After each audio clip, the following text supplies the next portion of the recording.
বিরোধী দলের নেতা বলার পর আর কি বলবেন বলেন? উই অ্যাকসেপ্ট হিজ বল। উনি ভালো কথা বলেছেন, যৌক্তিক কথা বলেছেন। আমি আমার রিয়াকশনও দিয়েছি। অপেক্ষা করুন, আমরা একটু কার্যসূচি নিয়ে এগিয়ে। আপনি কি মাননীয়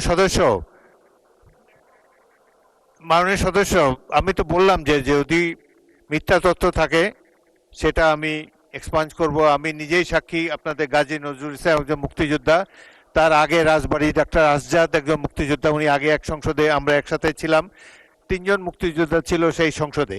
বাট বাই অ্যান্ড লার্জ জনগণের পারসেপশন কি সেটা জানেন, সেটা আর এখানে বলতে চাই না।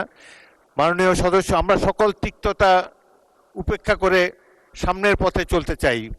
অতীতের ক্লেদাক্ত অতীতকে আমরা ভুলে যেতে চাই। তারপরে যদি আপনারা মনে করেন যে কিছু কিছু ব্যাপারে আপনাদের আপত্তি আছে, আপনাদের বক্তব্যের অনেক সুযোগ আছে। 50 ঘন্টা আলোচনা হবে, আপনি এর পাল্টা বক্তব্য দিতে পারবেন, সেই সুযোগ আপনাদের রয়েছে।